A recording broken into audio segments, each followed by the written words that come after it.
Welcome to a new edition of the Famous Interviews with Joe Dimino. On this special episode, we talk with New York-based psychologist, attorney, and professor of restorative justice at Hofstra University and St. Joseph's College, the great Robert Goldman. We continue the positive forward momentum of getting Dwight Gooden back on the ballot to be a Hall of Fame inductee in Cooperstown. On this episode, we have a deep conversation about the character, redemption, and evolution of Dwight Gooden. Robert has become a friend of the iconic pitcher, and it became the backbone to his article in Psychology Today called Finding Meaning in the Mess, A Hero's Narrative. We probe why the Doc push to the Hall of Fame is full of substance, honoring a man that has had the provable stats on the field, but also a man that has continued to become a hero to countless people in his evolution through stress and his search for peace. It's quite a story. Enjoy. Robert, it's wonderful to meet you. Thank you so much for talking about Doc Gooden and this push to get him into Cooperstown. I appreciate it. Sure, anything that I can do to help. I mean, I think, he means more than just pitching. I grew up a Mets fan my whole life, and the dark days, and he represented, gave me hope at the age of, probably around 13 or 14 when, he hit the scene, or when you heard about him. It was like he represented hope to me. The one thing about Doc Gooden is he did the same thing to me. He was a consistent hero to me. And my question to you is this. Since I was in Kansas City and didn't get to feel that cauldron of energy that was around him, what was it like to be in New York when Dwight Gooden was at his prime, when all of that was happening? It was just everybody, it was special, and it fell mostly on Friday nights.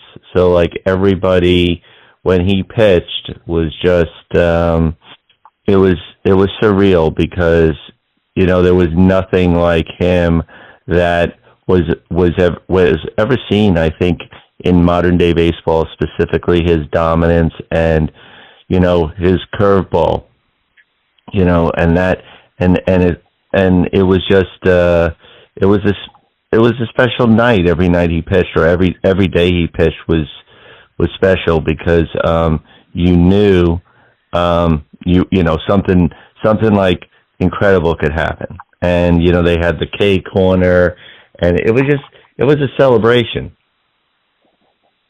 And I guess that's the other part of it too. I always wished in my lifetime that I could have seen him. And the best shot that I had, because they didn't have interleague play when I was growing up. It was all-American or an all-national. There was no way he would come in a Met uniform. But there may have been a short window when he was a Yankee, yet I don't remember. Did you see him in his prime, pitching live? Oh, yeah. Yeah, I saw him in his prime, and I don't think I missed any of his starts on TV as well. So, yeah. It was always, and everyone it was the talk of the town the next time the day after he pitched, or the night or the day prior, about Doc's pitching. And it definitely was something you marked on your calendar, you knew day 5 when Doc was pitching, because it was something, just like a hitter, when you want to see, when Pete Alonso was up at the bat now, and you just want to see it. And Darryl Strawberry had that same effect. But for Doc, it was the entire game. So, it was his show. So, let's get into you meeting Doc and this modern incarnation as a professional. How did you meet Doc? And, talk to me a little bit about this article and revelations that you had with him. Yeah, so, Doc, I met him through a mutual friend. It was always sort of I'm not big into manifesting. I'm a scientist, I'm a lawyer and a psychologist, and I don't believe in sort of magical thinking, but everybody dreams to meet their childhood idol, and it came to fruition because a mutual friend set it up, and we had lunch. And I realized instantly, I just kind of felt very comfortable around him because he's so unassuming and so real. There is no arrogance. There's just humility. And I understand why, like, when he came up in the 80s, in a way, why people took advantage of him, because he's so kind and he's so real. Like, what you see is what you get, and that's really sort of very refreshing. And I've met other people that I thought would be my heroes, you know, and that I was disappointed. But with Doc, it was just a dream come true, you know. And they say you should never meet your heroes because you'll be disappointed. But to the contrary, you know, like, we hit it off instantly, and I am very familiar with that time period. Still a lifelong Mets fan, but his time period, I was joking because when I was done, he said, "You know more about the Mets in the 80s than when I played," because, you know, they were in my blood. And to meet him was just really surreal. And then to see the type of guy he was, and when we continued to get together. And I'm always interested in what makes people resilient. That to me is my perspective as a psychologist. More about what, you know, people have tragedy in their lives, but what makes them overcome them and able to be so inspirational. Like, nothing is more powerful than the personal narrative. And I read Doc's book called Doc. It was written, I think, in 2011, and it's very real and very vulnerable. And I had the opportunity. I wanted to have him speak actually on a sort of, it's not really a podcast, but to other attorneys. I speak to lawyers about anxiety and stress, and Doc volunteered to speak. And because his story is just, he's had so much serious trauma in his life that, again, I bring him in and I see him as an inspiration, not just on what he did, you know, between the lines, but more about how he took his tragedies, and he's still trying and struggling to find meaning behind all of it. But his ability to be vulnerable and to inspire others to do the same is really a great gift. And I think that's what appeals to me so much about Doc Gooden. And I was in the same boat when I met him. I don't know that I had any reservations about everybody being fearful of meeting your hero. I just thought, wow, the opportunity to be in the same room with Doc, and I didn't know how it would go. But you just felt it immediately. There was this warmth and humility, like you said. And I think that's the most positive thing to me about Doc. I know all of this, the march to Cooperstown is a lot about stats.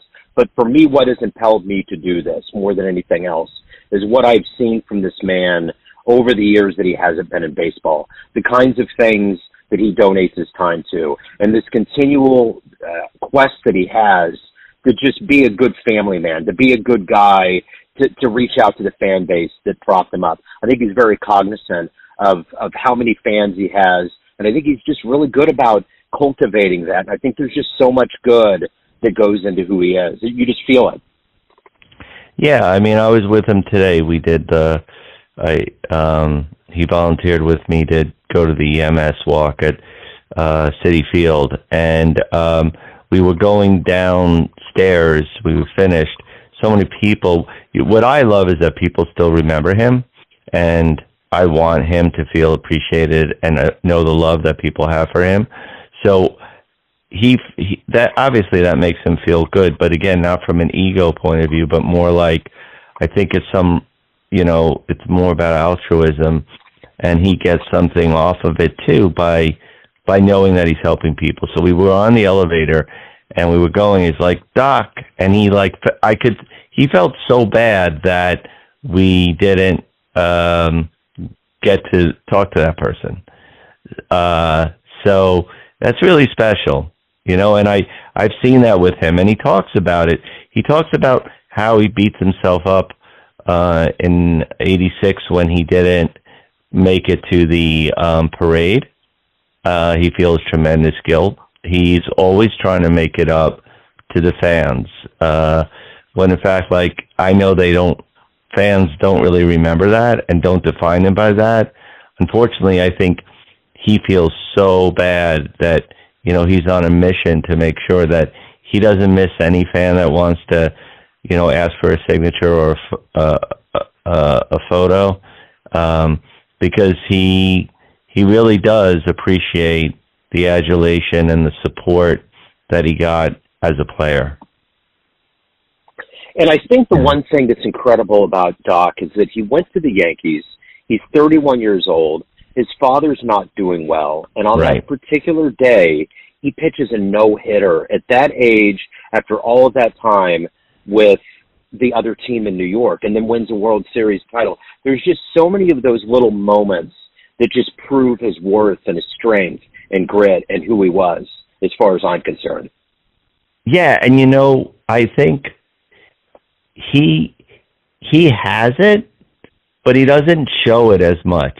And it's something, though, that the ability that he had, the talent that he had, and the grit to to compartmentalize and focus on pitching that game, and obviously pitching a no-hitter while his father was on his deathbed. But he knew intuitively that that's what his father would have wanted, and he talks about how his father actually got to see the game. So I mean, that's something movies are made of, but he is the real deal that has the talent to put that together and really be focused. So again, another example of his resiliency that can be, taken not just on the field, but in life. So the article that you wrote is Finding Meaning in the Mess, a Hero's Narrative, and it's so well written, and it really does encapsulate a lot of the backbone of what I would like to see Doc being recognized for in Cooperstown. It's the highest honor. Talk to me a little bit about you writing this article and what the response has been. Well, the response has been really very great, very powerful. It came off the article I did, the interview I did, I should say, with Doc when he spoke to the lawyers about his struggles. And it was so positive that he spoke to correction officers. See, what I love about Doc's message is it spans to everyone, and it transcends baseball. So, like, he can talk to sheriffs about, correction officers have problems with the stigma of mental illness. So he can talk about his own struggles and the importance of him knowing that he had a problem and willing to be vulnerable. So that message, and also he has that type of credibility when it comes from someone like, Dwight Gooden, the pitcher, shows that, he struggles too. And that type of humility, I saw it today. There was a guy who was a security guy. And when he saw, he brought Doc in with me, and he had never really spoken much, but he was crying because he himself struggled with substances. And he's like, I see you can do it, then I know I can do it. So, that's what Doc can be doing now. That's the message he stands for. And he's the embodiment of that. So, my mission, I think getting him into the Hall of Fame is deserved, both statistically and on the type of person he's been. But I've seen it firsthand now, the relevance he still has and the message that he can still give. And I think the more I think about this plight to get him into Cooperstown, I think about there's one side of it where Cooperstown's very statistically driven.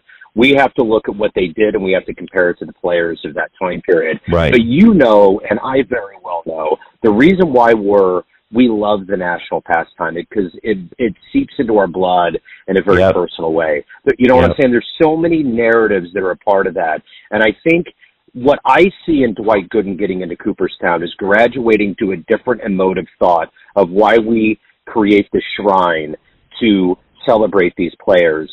I think it goes beyond the stats. I think walking up and seeing an exhibit that's just full of stats because they were really good players has a level of it that's not warm. But when you get somebody like Doc that's doing what he's doing, he's getting a security guard that's emoting tears because he wants to change his life. That's why we love this game of baseball. And a lot of that goes back to watching this young phenom do all these incredible feats and then watching him get off the field and be just as incredible in different lights away from the baseball field. And also the example of, of someone who is human and struggled. And, that's an important story too, because he's, despite his struggles, he dominated. I mean, there's no question. He dominated. And, he stands and represents so many things about about baseball and life, about, the struggle of being an athlete, the struggle of maintaining. Like Doc told me the story about when he beat Fernando Valenzuela, but he only struck out, I think, two guys. And back in the day when he pitched, they had the K corner, and they would put up Ks for every strike he got. And the first question that they asked him is, how come he only struck out two guys? And he'll tell you that he didn't sleep that night because he was a pleaser. He was a pleaser. And I think that Doc's, the person he is like you said, beyond just the statistics. His story is important to know and to teach, and worthy of being in the Hall of Fame. Last year during the playoffs when the Mets made it to the championship series, they had a segment on Fox before the game, and Doc Gooden was on there with Darryl Strawberry, and I think Derek Jeter, Alex Rodriguez, and I believe Big Papi was up there, and they were just absolutely all bespeckled. Jeter was talking about how Doc was his hero growing up. After all of these years and all of this time, these modern legends that were behind him look up and revere to him, and that's the other thing about Doc. The influence that he's radiated to not just regular people like me that's just a fan that didn't play anywhere close to any caliber of baseball. I'm just a guy out here in the world like everybody else. But what he did to other players and how he influenced them, his wield of influence on everybody is a part of this specialness that's about him that I think needs to be recognized in the Ultimate Hall at Cooperstown.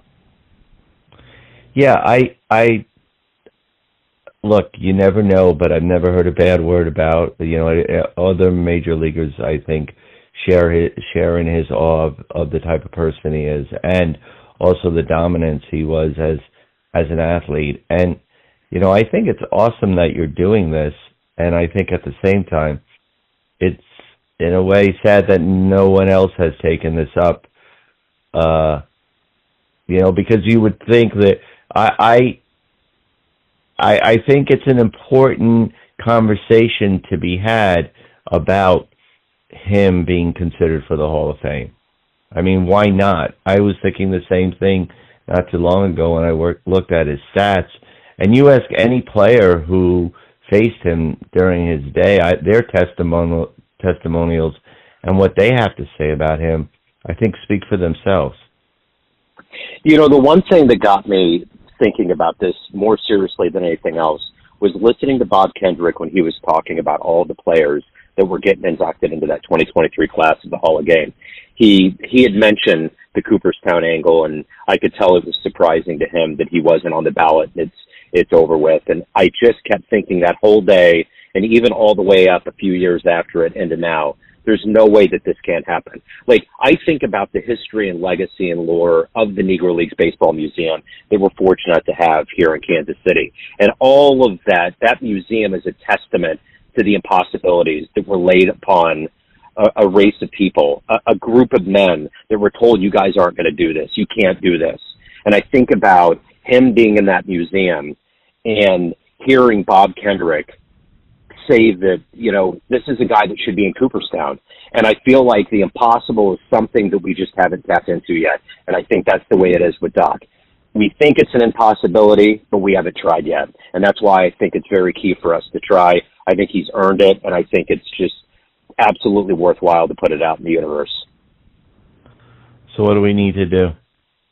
So at this point right now, I think we just need to keep the positivity moving. I think we need to just move forward. I think there's a lot of really good momentum that is happening. I've already sent the letter to Cooperstown. I think there's a lot of people that are talking about it. I actually called WFAN this morning and got on their morning show and presented the idea and putting the seed out there. I think it's just you and everybody that hears this and everybody that continues to hear this until they actually vote in the fall is to just put that positive energy out there. Talk about Doc. Put the stories out. Sign the petition. I have a petition. I will put the show notes on here. Okay, excellent.